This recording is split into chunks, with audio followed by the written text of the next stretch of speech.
What's up everyone? I am at the office. I'm actually, I think the only one in the office right now. Happy Thursday. I am in the office because I need to do a lot of printing. And unfortunately, my printer at home is not heavy duty.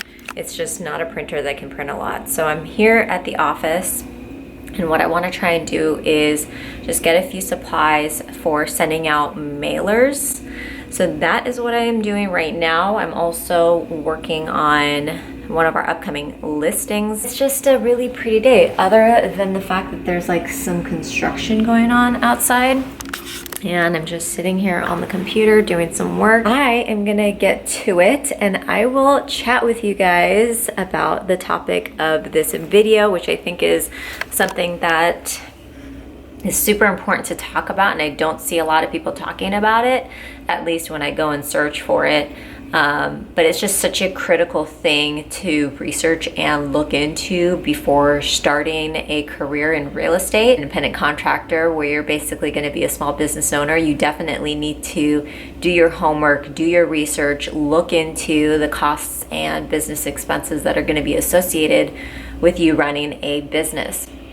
And I think that kind of ties into what I'm actually doing right now, which is sending out mailers. I hope you guys enjoy this video. I hope it's somewhat helpful and insightful, helps you out with running your business. And of course, for any of you new folks that are wanting to pursue a career in real estate, really important to know these things ahead of time so that you can map out and plan ahead and know exactly what you're going to be spending your money on and where you need to be saving, just overall business planning purposes. So hopefully you guys enjoyed this video. Make sure to hit the like button, subscribe, and let's get to it. I figured I would do this video because I know how important it is to budget for your real estate expenses, especially because you are a small business owner. You're an independent contractor. You have to keep track of all of your business expenses and receipts. Also because you are going to have expenses that you are paying out of pocket to practice real estate. So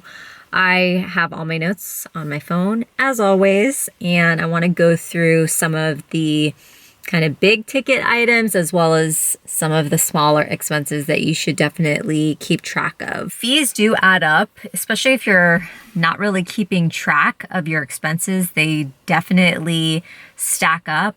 And so I've gotten very diligent about keeping track of all of my receipts and expenses, writing them all down in an Excel spreadsheet that helps me keep organized. And I also signed up for a business credit card so that I can charge all of my business expenses to that credit card. The number one expense that you're going to incur is signing up for the real estate exam. I paid a couple $100 when I first signed up for the real estate exam. And then of course there are fees associated with the different kinds of schools or programs or online courses you're going to enroll in order to study for the exam. So there are fees associated with that. Once you pass the exam, there's a fee associated with getting your actual real estate license through the Department of Real Estate. I sometimes get questions on what type of class or program I signed up for. And I signed up for Lumblo when I was studying for the exam. I personally loved Lumblo because it had one of the largest databases of questions to choose from and select from. So I figured that I should do that route because I wanted to simplify it and just study the questions and learn the answers, study as many of those as I could so that I was well versed on how the tests would look like and how it would be in terms of those questions.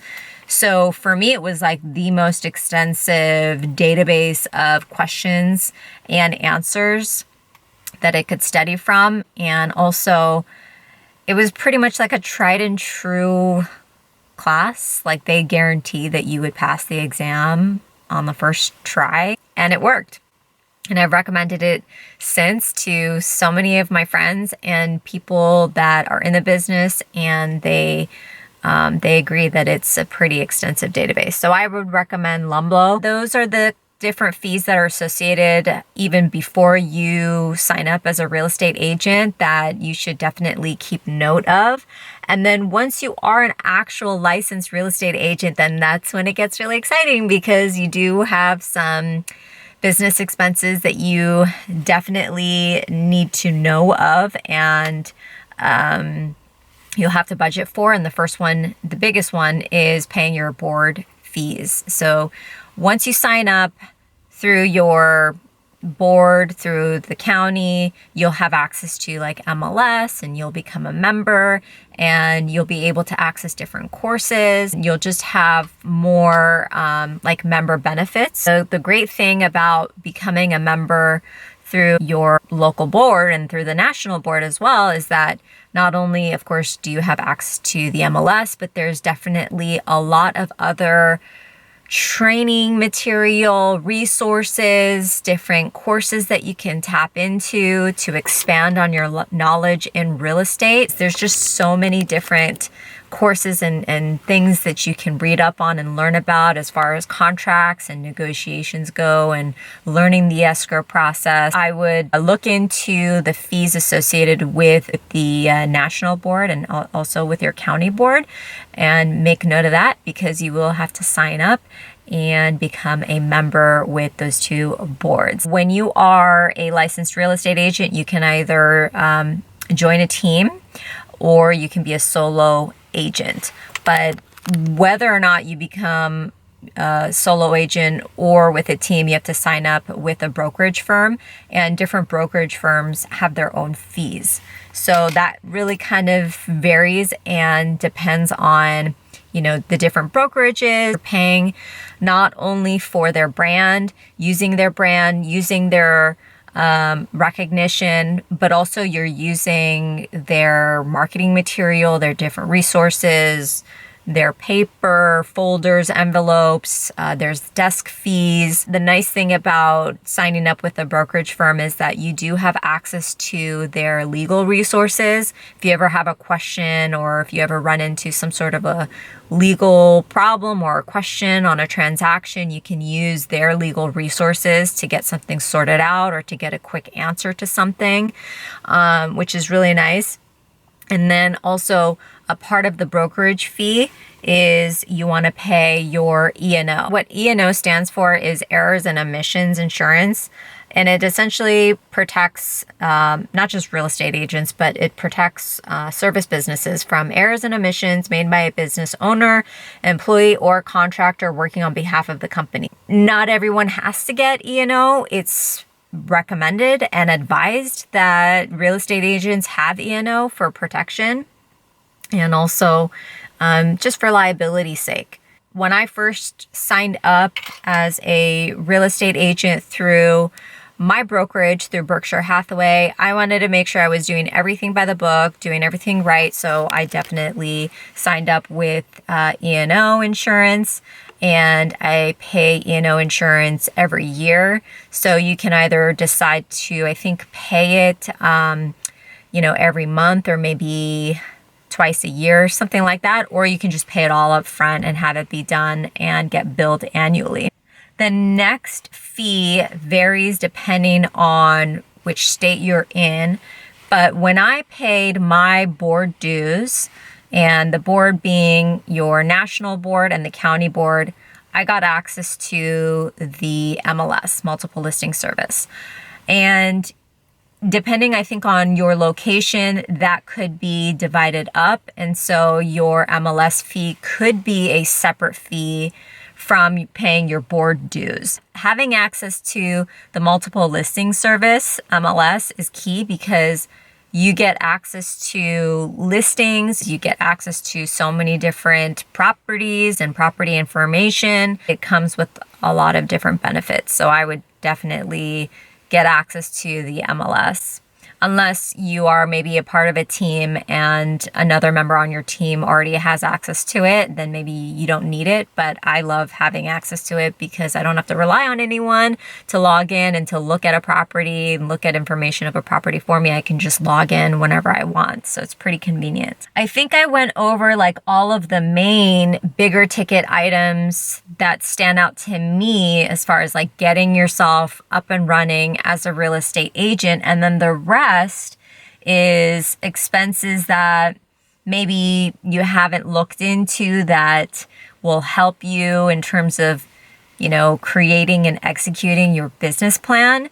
So when it comes time to map out your quarters and your year, you're going to want to obviously look into operational costs, marketing costs, advertising costs, the costs associated with getting yourself up and running for establishing yourself in the space, whether that means having a website, having business cards. Are you going to be doing a lot of social media and mailers and video and things of that nature? Advertisements can be a whole slew of different things. You can have your sign, on a billboard. You can put your picture on a shopping cart, or you can be posting online through different mobile ads, through different social media ads. How do you want to allocate your money? How do you want to budget for marketing? But I think the first and most crucial thing is definitely getting yourself some business cards, because that's like one of the easiest forms of marketing and advertising yourself. As soon as you have those business cards in hand and you're out in public running errands, running around town, you're sparking up conversations with folks, you can just hand them over your business card. And it's such an easy way to kind of get your name out there. And also, if you're out door knocking, you can hand business cards. I would recommend business cards. A really inexpensive website that you can print a bunch of business cards is Vistaprint, which I used, and I just got 500 business cards. I think it really ranges as far as like how you want to spend your money towards marketing. I think a lot of different people will do different types of marketing. I know an agent, top producing agent, he actually does direct mailers, and I know that that's expensive, but he swears by it, and he says that he generates listings out of doing direct mailers. And I think that could be like a couple $1,000s to $10,000 on a monthly basis, depending on how many mailers you send out. It really just varies on how many homes and doors you want to hit for your mailers. But that's one way that you can generate leads and generate some business for yourself, is through mailers. Just keep in mind that the cost will vary.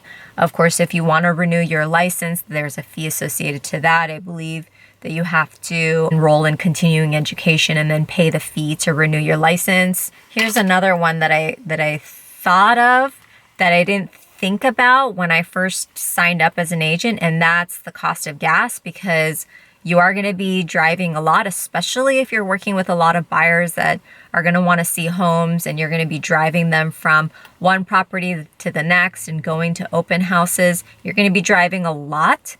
Even if you are not working with a lot of buyers and you're working with sellers, you still will be driving because you have to go to those respective properties. You have to be servicing those listings. You're going to be going back and forth, maybe to the office to do some, printing and all of that stuff, preparing packets, preparing flyers. You're going to be doing quite a bit of driving. So keep track of how much you're driving and your mileage, because that's one thing that you can definitely write off. And of course, all of these expenses you want to keep track of for accounting purposes, for whoever is doing your taxes, if you are even doing your own taxes, you want to keep track of all of these expenses and have receipts of them. So gas was one thing that I think I didn't realize at first. I was first signing up as a real estate agent how much I was going to be driving, but it actually makes sense because I am driving almost every single day. And if you're going to be using your cell phone a lot, and if you're going to be talking on the phone a lot, I mean, that's just kind of inevitable that you're going to be using your cell phone or, you know, a landline even to be talking on the phone, talking to clients, talking to agents, that sort of thing. You guys know I do a lot of prospecting, so I couldn't use my cell phone anymore. I had to actually get a landline. It was just feasible for me to do so. So I signed up through my telephone service, got a landline, and that's how I'm able to make a lot of calls. So that was an expense. And it just depends on, you know, are you going to be prospecting? Are you going to be, you know, using your phone a lot? Definitely keep track of that because that's an expense. Equipment like monitors, your laptop, computers. Do you have a home printer? Are you going to need a home printer? Just different types of equipment like that you want to think about when you are setting yourself up with an at-home office. It's really nice to have an at-home office for those days that you are not out in the field or not at your brokerage office. I hope this gives you kind of a general idea of the expenses that are associated with being a real estate agent. Hopefully this was somewhat helpful. If you guys have any questions, comments, anything that I maybe missed, leave them down below. And I hope you guys are doing well. As always, I appreciate you guys and your support and for watching my videos. It means so much to me. And I will see you in my next one. Bye.